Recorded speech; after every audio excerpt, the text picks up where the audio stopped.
गजपति जिला पारलाखेमुंडी स्थित जिला परिषद सम्मिलनी कक्ष में आज 11टा ठारू अपराह्न 3टा जाए उत्कर्ष ओडिशा कार्यक्रम अनुष्ठित हो जाइछि।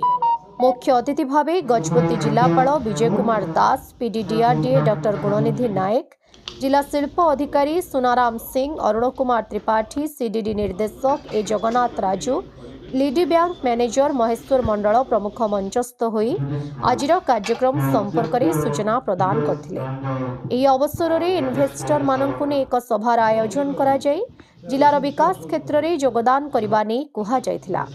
मेक इन ओडिशा रे सहभागिता हेबा सह विभिन्न शिल्पानुष्ठान करी नियुक्ति व्यवस्था करबा नै आलोचना करा जायथिला।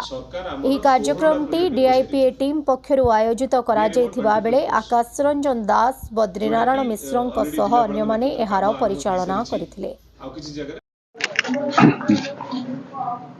सर कौन कहे आज जो मेक इन ओडिशा कार्यक्रम होइछे आपन आमर उत्कर्ष ओडिशा कार्यक्रम भुवनेश्वर हम यही मास 28-29 तारिख में जिते सब इन्वेस्टर्स अच्छा कारण बर्तमान जिला को एवं राज्य को इन्वेस्टर फ्रेंडली करने सरकार निष्पत्ति नहीं से अनुसार आम जिलार जहाँ जहाँ अपरच्युनिटी अच्छी सीटा आम इन्वेस्टर मान पाखे प्रतिपादित कलु से कौन कौन चैलेंजेस अच्छी कौन डिफिकल्टीज फेस कर सहित डिस्कसन है एथे कथा दुईटा जिनस ए जो आम रिक्वेस्ट करूँ जो मैंने चाहिए इन्वेस्टर्स मीट जो हम उत्कर्ष ओडिशा से पार्टिसिपेट करेंगे और आगामी दिन में गजपति जिले में जो अपरच्युनिटी अच्छी इन्वेस्टमेंट।